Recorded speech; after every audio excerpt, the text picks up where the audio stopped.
Hi there, welcome to Talking to Buttons, episode 94. I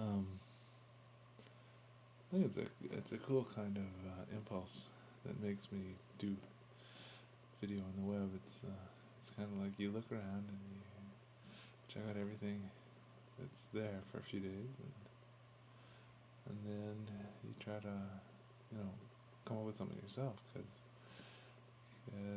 you're adding to the whole fray that's going on there.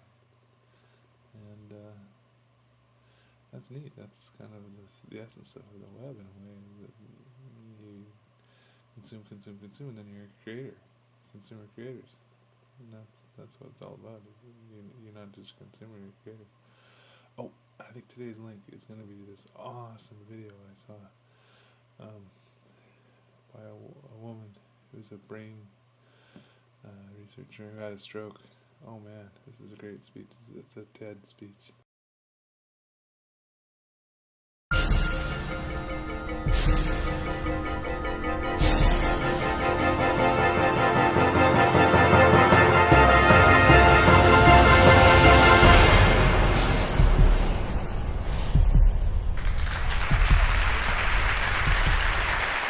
I grew up to study the brain because I have a brother who has been diagnosed with a brain disorder, schizophrenia. And as a sister, and later as a scientist, I wanted to understand, why is it that I can take my dreams, I can connect them to my reality, and I can make my dreams come true? What is it about my brother's brain and his schizophrenia that he cannot connect his dreams to a common and shared reality, so they instead become delusion? So I dedicated my career to research into the severe mental illnesses, and I moved from my home state of Indiana to Boston, where I was working in the lab of Dr. Francine Benes in the Harvard Department of Psychiatry. And in the lab, we were asking the question, what are the biological differences between the brains of individuals who would be diagnosed as normal control, as compared with the brains of individuals diagnosed with schizophrenia, schizoaffective, or bipolar disorder? So we were essentially mapping the microcircuitry of the brain, which cells are communicating with which cells, with which chemicals, and then in what quantities of those chemicals.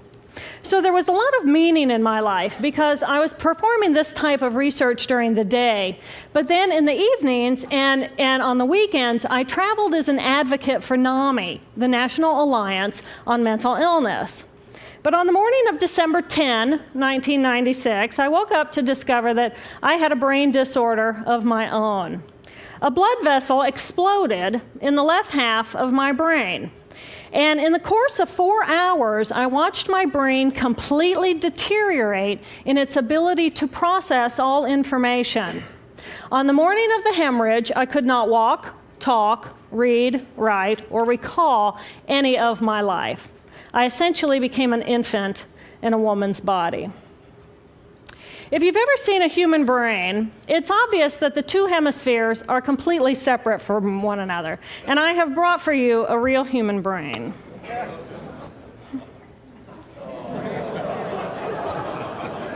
Thank you. So this is a real human brain. This is the front of the brain, the back of the brain with the spinal cord hanging down. And this is how it would be positioned inside of my head. And when you look at the brain, it's obvious that the two cerebral cortices are completely separate from one another. For those of you who understand computers, our right hemisphere functions like a parallel processor, while our left hemisphere functions like a serial processor. The two hemispheres do communicate with one another through the corpus callosum, which is made up of some 300 million axonal fibers. But other than that, the two hemispheres are completely separate. Because they process information differently, each of our hemispheres think about different things, they care about different things, and dare I say, they have very different personalities. Excuse me. Thank you. It's been a joy. Our right human hemisphere is all about this present moment. It's all about right here, right now. Our right hemisphere, it thinks in pictures, and it learns kinesthetically through the movement of our bodies. Information in the form of energy streams in simultaneously through all of our sensory systems, and then it explodes into this enormous collage of what this present moment looks like, what this present moment smells like and tastes like, what it feels like, and what it sounds like. I am an energy being connected to the energy all around me through the consciousness of my right hemisphere. We are energy beings connected to one another through the consciousness of our right hemispheres as one human family. And right here, right now, we are brothers and sisters on this planet, here to make the world a better place. And in this moment, we are perfect, we are whole, and we are beautiful. My left hemisphere, our left hemisphere, is a very different place. Our left hemisphere thinks linearly and methodically. Our left hemisphere is all about the past, and it's all about the future. Our left hemisphere is designed to take that enormous collage of the present moment and start picking out details, and more details about those details. It then categorizes and organizes all that information, associates it with everything in the past we've ever learned, and projects into the future all of our possibilities. And our left hemisphere thinks in language. It's that ongoing brain chatter that connects me and my internal world to my external world. It's that little voice that says to me, hey, you got to remember to pick up bananas on your way home. I need them in the morning.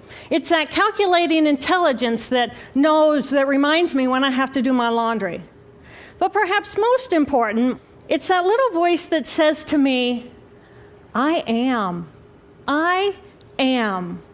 And as soon as my left hemisphere says to me, I am, I become separate. I become a single, solid individual, separate from the energy flow around me and separate from you.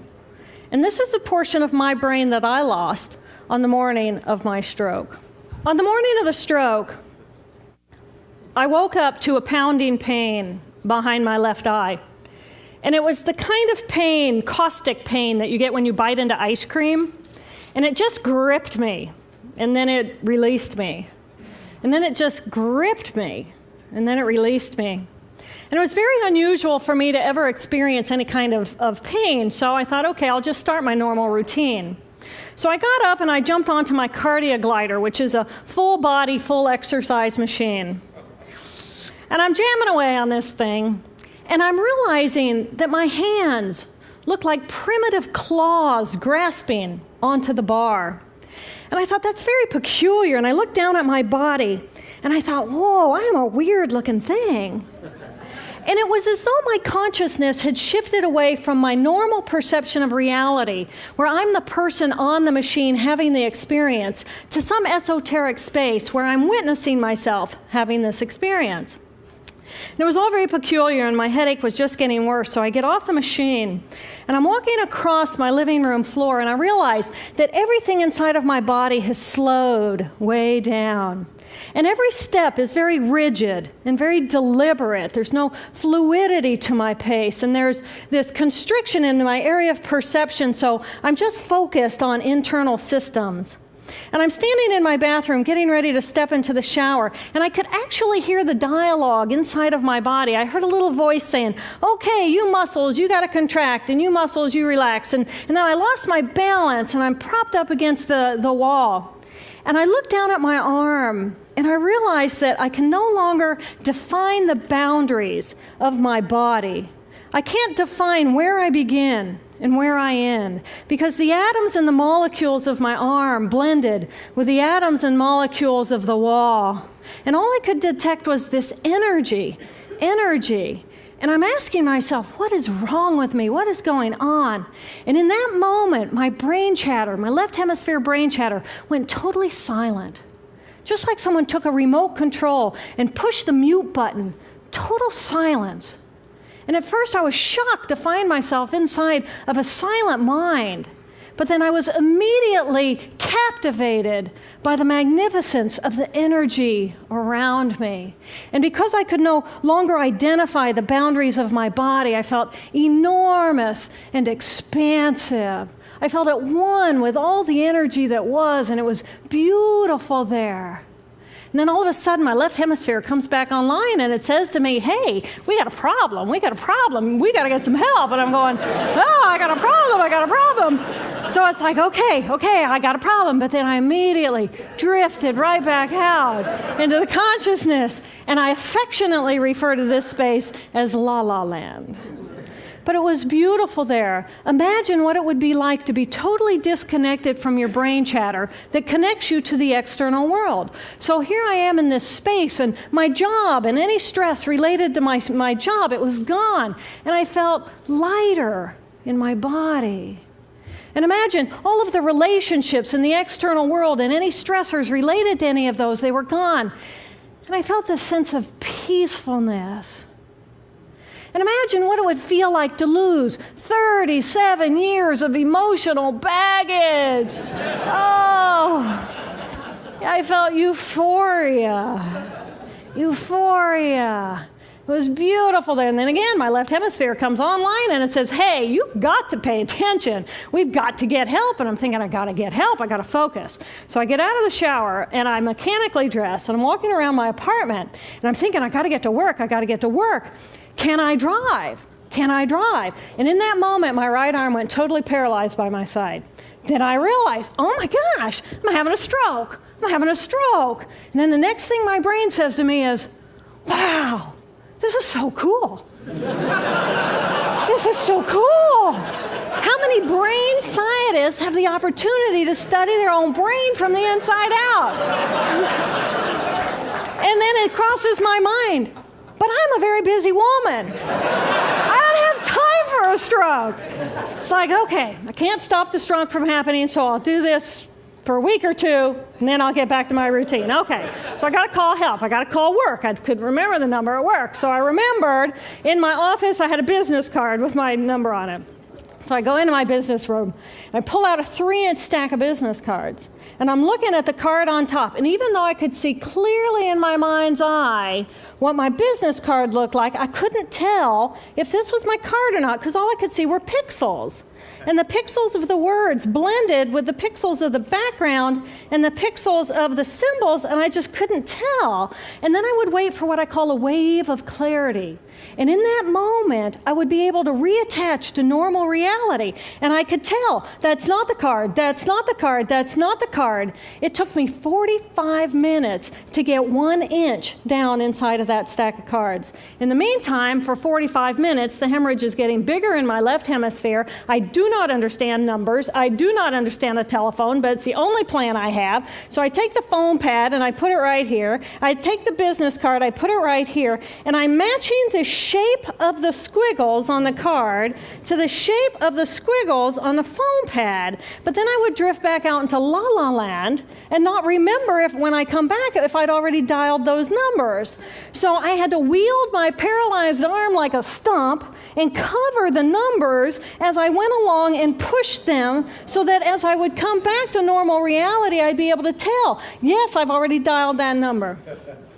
Eventually, the whole number gets dialed, and I'm listening to the phone, and my colleague picks up the phone, and he says to me, "Roo, roo, roo, roo." And I think to myself, oh my gosh, he sounds like a golden retriever. And so I say to him, clear in my mind, I say to him, this is Jill, I need help. And what comes out of my voice is, roo, roo, roo. And I think, oh my gosh, I sound like a golden retriever. So I didn't know that I couldn't speak or understand language until I tried.